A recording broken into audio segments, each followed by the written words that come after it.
Hi friends, మనమైతే ఈరోజు మా విలేజ్ దగ్గరలో చిన్న చెరువు ఒకటి ఉంది. వాటర్ చాలా తక్కువగా ఉంది. అందులో చేపలు ఏమైనా ఉంటాయేమని చూడడానికి వెళ్ళాము. మీరు కూడా అలా మీ విలేజ్ల దగ్గరలో చిన్న చిన్న చెరువులు కానీ ఏమైనా ఉంటే ఈ చేపలు ఎలా పట్టాలనేది టెక్నిక్స్ కొద్దిగా మీకు వీళ్ళు అనువుగా ఉంటుంది. ఒకసారి చూడండి.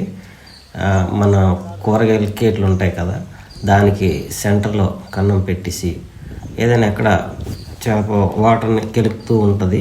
అలాంటి దగ్గర మీరు అది అలా అడిసేసి దాంట్లో వెళ్ళి సెంటర్లో చేపెట్టి ఉంటుంది అనమాట. కాకపోతే మా ఫ్రెండ్స్ దగ్గర ఉన్న ఆ కేటుకి అయితే పక్క నుంచి కన్నం ఉన్నాయి, అందుకే బయటకు వచ్చింది. చూసాక మనోడు పడుతున్నాడు కదా, అది పక్క నుంచి అందులో నుంచి బయటకు వచ్చేసింది. ఆ కేటు కానీ కరెక్ట్గా ఉంటే అందులోనే ఉంటుంది. మనకి చేప పట్టుకోవడానికి ఈజీ అయిపోతుంటుంది అనమాట. చేపలు పట్టడం కూడా అంత ఈజీ అయితే ఏమీ కాదు, చాలా కొద్దిగా ట్రైనింగ్ ఉండాలి. మనోడికి ట్రైనింగ్ ఉంది, మా ఫ్రెండ్కి. అందుకోసమే సరదా అలా వచ్చాము. ఒకళ్ళు ట్రైనింగ్ లేకపోయినా అలాంటి కేటు ఉంటే మాత్రం చేపలు పట్టడం ఈజీ అయిపోతుంటుంది.